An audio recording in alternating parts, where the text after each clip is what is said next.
Hello everyone, नमस्ते। म NCR र आज चाहिँ म गोर्खा राइफलको कार्यक्रममा छु र यो चाहिँ राइजिङ डे रहेछ। 711 गोर्खा राइफल बोक्रा 77औं राइजिङ डे तथा भेटघाट कार्यक्रम रहेछ। डिकेएस गोर्खा भुपु परिवार र म यति धेरै बोल्न चाहिन र यदि च्यानललाई मन परे लाइक एन्ड सब्सक्राइब गर्नु चाहिँ नबिर्सिनु होला भन्न चाहन्छु। र मेरो फेसबुक पेज पनि रहेको छ, एनसीआर मोटो ब्लग नेपाल भन्ने पेज, र तपाईहरूले फलो गर्न सक्नुहुन्छ। जति पनि मेरो ब्लगको भिडियोहरू हाइलाइट चाहिँ मेरो यो पेजमा चाहिँ आउनेछ। Thank you.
बिहेको कार्य भयो, कोही राम्रो पूजा या त कुनै पनि ठुलो कार्यक्रमहरू भयो भने हामी यो डिकेएस संस्थामा भएको मान्छेले उताबाट गएर हामी सिएसटीबाट उहाँहरूलाई अलिकति लिङ्कहरू चाहिन्छ होला, हामी 2-4 जनाको कार्डहरू जम्मा गरेर त्यो लिङ्कहरू पनि ल्याउने व्यवस्थाहरू पनि मिलाउँ भन्ने हाम्रो कोसिस छ।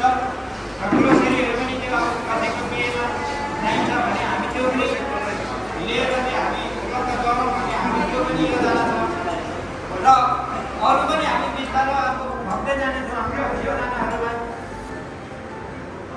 त्यस पछाडि अब हाम्रो अरू कार्यक्रम भनेको त्यस्तो लामो छैन, एकदम छोटो मिठो। त्यस पछाडि हामी फोटो खिच्दैछौँ, एकअर्कामा खुसी हुनुहुन्छ, सबैजना एकदम चुपचाप हुनुहुन्छ।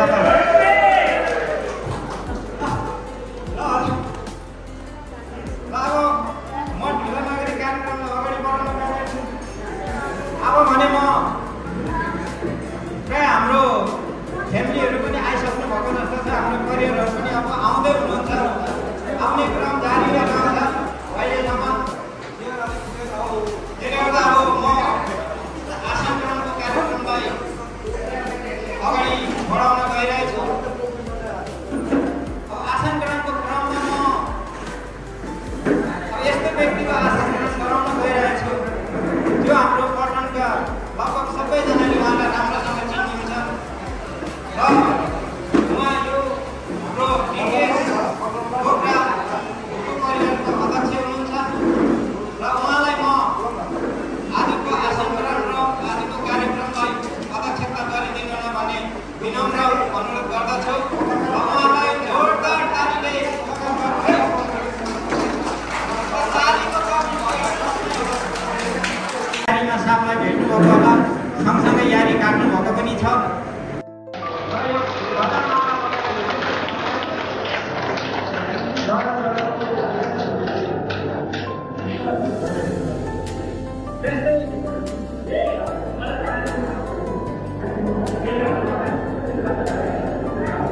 हाम्रो पदकका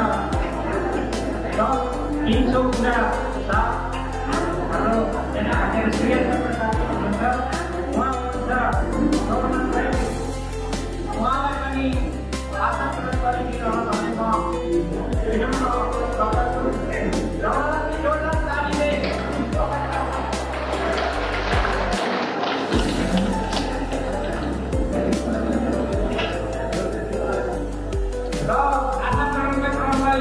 अगाडि बढाउँदै अब म नाम लिन गइरहेको छु हाम्रै परम्परा साथ रहेको छ हाम्रो भन्दा कमान सिंह दिएको छ उहाँलाई जोरदार तालीले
छैन जस्तो छ हाम्रो यो खदाको कार्यक्रम। ठिकै छ, हाम्रो टाइम हो, केही छैन, लामो दिन छ, गर्दै जाउँ। जति सक्दो हामीले ढिलो भए पनि राम्रो गरौँ।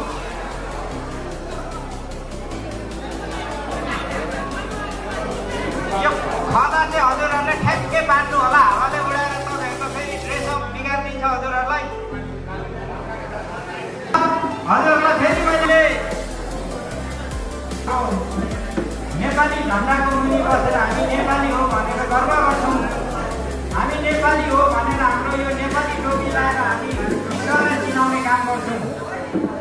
अब भने म हजुरहरूलाई आग्रह र अनुरोध गर्छु कि आफ्नो यथास्थानमा उभिएर अनुरोध गर्छु।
अब हामी हाम्रो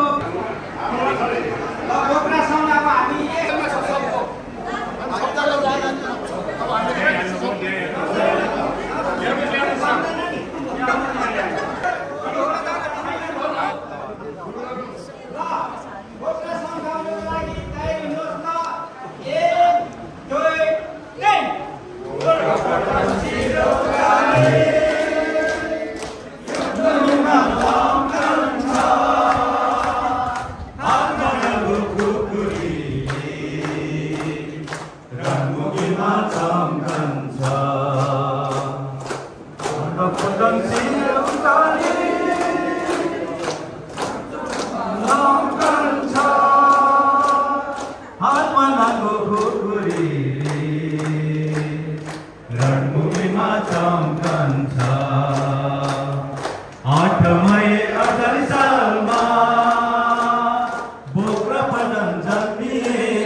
रणभूमिमा चम्कन्छ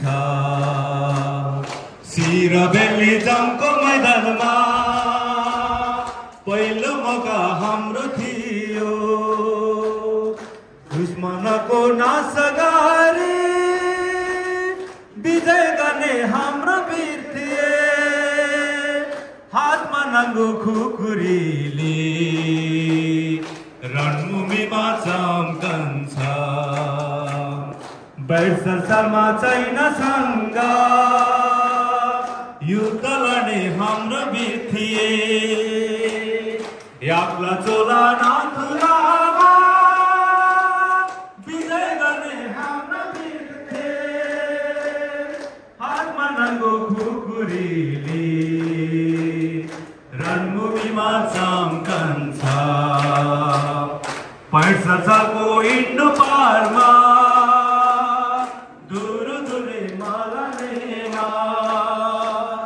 लड्दै हामी अघि बढ्ने यही गोर्खा युद्ध थिए हातमा नाङ्गो खुकुरीले रणभूमिमा चम्कन्छ बङ्गलादेशको मैदानमा सङ्घर्ष गर्ने हाम्रो वीर दुर्गा माको आशीर्वाद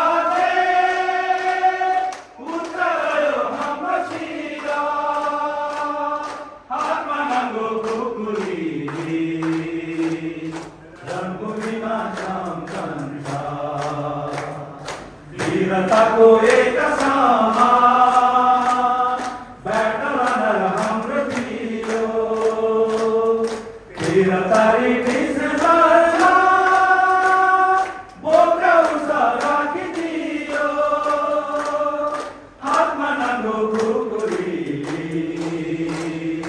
रणभूमिमा चम्कन्छ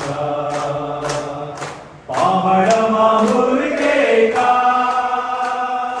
यही बिरामी पाले बैठलमा नरेक समान राखुला समाले हातमा नाङ्गो खुकुरी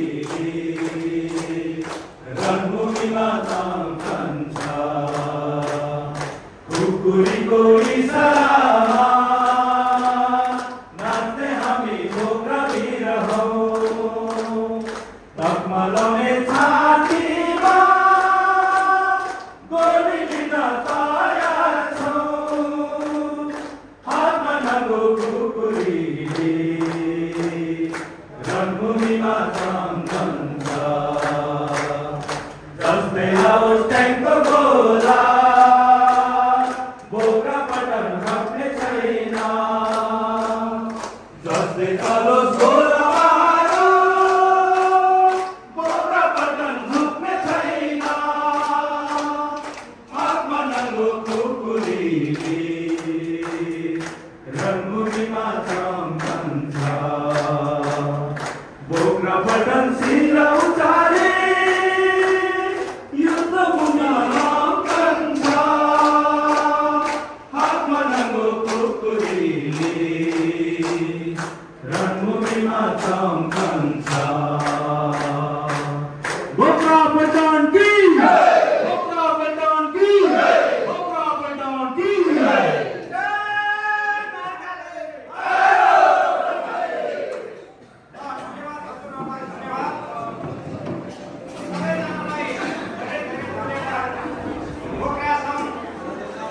यति राम्रो होला भनेर मैले चाहिँ सोचेको थिइनँ तर अझै पनि हामीसँग जोस रहेछ हजुर हाम्रो पुरानो साहबहरूसँग धेरै धेरै जोस देखेँ अझै मैले चाहिँ सङ्गठनका उपाध्यक्ष श्री हाम्रो उमेश राईज्यूलाई स्वागत मन्तव्य राखिदिनु होला भन्ने म विनम्र अनुरोध गर्दछु उमेश राईज्यू उहाँको लागि जोरदार ताली परिवर्तनमा कुछ हाम्रो पुर्खाहरू ब्रिटिस आर्मीमा जो जान चाहनु भएन उहाँहरूले आजै नै हिमाचल प्रदेशको पालनपुर भन्ने ठाउँमा कर्नल एमएल भरोसा अनि सुपर मेजर बलवीर रहेछको भावलीबाट पालनपुरको मैदानमा सुनौली ध्वनिका साथ हाइब्रिडिया बोक्रा जन्मेको थियो अनि आज हाम्रो पटन 77 वर्ष पुरानो भएछ जसको अवसरमा कमल अनि शिव सतासी आउने दिनमा हामी पुरै झापा जिल्लालाई पनि समेट्ने हाम्रो योजना छ त्यसमा हाम्रो टिम जो कार्य समिति बन्छ हाम्रो लक्ष्मी प्रसाद आज यो हाम्रो भेला गर्नु सफल हुनुभएकोमा उहाँहरूलाई धन्यवाद अनि आज यसै हाम्रो विषय लागेको छ अन्त यो वक्तव्य समाप्त धन्यवाद हाम्रो बिबी साहबलाई उहाँले राम्रो कार्यक्रम अन्त हुँदै गइरहेको छ धन्यवाद त्यसै गरेर 06 इन्ची डब्लुसी युनिक साइटेसन 2024मा पनि बोक्रा पल्टनलाई सम्मान गरेको छ यसको बारेमा पनि अहिले 2024 भन्दा पछि आउनेहरूलाई थाहा होला तर त्योभन्दा पहिला हाम्रा पूर्वहरूलाई थाहा छैन दिदीबहिनीहरूलाई थाहा छैन र बोक्रा पल्टनको नाममा एकपल्ट सम्मानको साथ ताली बजाएर सम्मान गरिनु हुँदा पनि म विनम्र अनुरोध गर्न चाहन्छु र त्यस्तै गरेर पल्टनले धेरै धेरै राम्रो कामहरू गरे बोर्डाको पल्टन बोर्डा कतिखेर उपाधि पायो भन्ने कुरा अघि हाम्रा कप्तान साहबबाट हामीले सुनिसकेका छौँ। अब त्यसै गरेर इन्डियो पार्क 1947 र 48 सालमा पनि एउटा झुजिला पाहाडमा आइबिजेएमले एउटा पोस्टलाई क्याप्चर गरेको थियो। जो कुरो सायद हाम्रा पुरानो 10वाला साल 11वाला सालहरूलाई कथा जस्तो सुभाषले सुन्नु भएको थियो होला र त्यसको लागि पनि पोल्टनलाई सम्मान छ, जसले गर्दाखेरि एउटा वीर गोर्खालीहरूले हामीले एउटा आश्रयको साथमा सेवा गर्ने अवसर बोक्रा पोल्टनले दिएको थियो। र त्यस्तै गरेर इन्डियो पार्क 1965मा एक सेप्टेम्बरबाट लिएर 1965सम्म अर्कै क्रिकेटमा एजेन्ट भएर पनि बोक्रा पोल्टनले एकदमै राम्रो काम गरेको थियो। र त्यस्तै गरेर इन्डियो पार्क 1971मा तब बोक्रा पोल्टन अघि नै बोक्राले सम्मानित गर्यो अनि त्यसमा फेरि जेएनकेबाट आएको साइटेसन पनि पाइसक्नु भएको छ। र एउटा बहादुर पोल्टनको सन्ततिहरू आज हामी यस केबिआर हलको भित्र उपस्थित भएका छौँ। यो एउटा अवसर यहाँहरूले तीनवटा यहाँ जिटिएस भनेर यहाँहरूले एउटा शब्द रोज्नु भएको थियो। जो काम सुरुवात गर्नुभएको छ यहाँहरूले, तर अलिक ढिलो गर्नुभएको जस्तो लाग्यो। तर यो कामले निरन्तरता दिँदै जानुहोला। जति पनि यहाँबाट लिएर उल्लाबारी र कागजभित्र रहेका बोक्रा पोल्टनका योद्धाहरूलाई पनि यहाँहरूले आह्वान गर्नुहोस्। ठुलो सङ्ख्याको लागि आउन पनि म यहाँहरूलाई सुझाव दिन चाहन्छु र सल्लाह दिन चाहन्छु। अहिले अब हुनुहुन्थ्यो उहाँ उपस्थित जानुभयो। अर्को साहब आउनुहुन्छ, अब जुकाबाट आउनुहुन्छ म्यानेजर साहब, उहाँसँग मेरो बातचित भइरहेको छ। अनि हाम्रो तलमा अहिले फिलहाल हामी यो हप्ताभित्र चाहिँ जुलाईमा एसबिआई एउटा शाखा राख्ने भनेर हामीले कल गरिरहेका छौँ। सायद हुन्छ नै होला भन्ने आशा गरिरहेको छु। साथै हाम्रो इन्जिनियरको लागि हाम्रो कन्ट्याक्ट चाहिँ यो हाम्रो विराट मेडिकल कलेजमा हाम्रो सकिएको छ। तर फेरि पनि हामीले वार्ता गरेर फेरि यो हामीले त्यहाँनिर हामीले गरेका छौँ। विराट मेडिकल कलेजमा पनि राम्रै उपचार गर्न बाँकी खर्च यो सालको हामी नगरौँ। त्यहाँ म गएर अस्ति लगातारमा 18 दिनमा त्यहाँ गइरहेँ। त्यहाँ उपचार राम्रै गर्छ।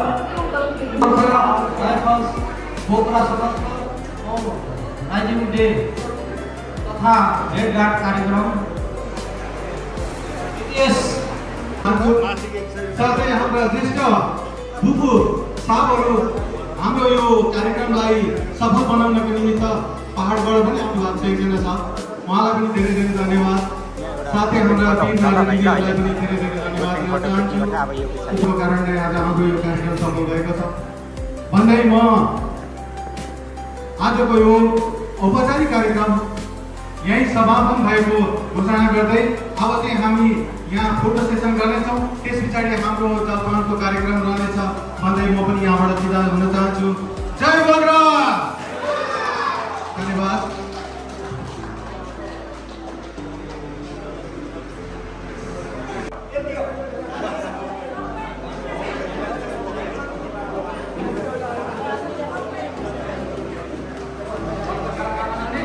खानपिनको सुरुवात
Thank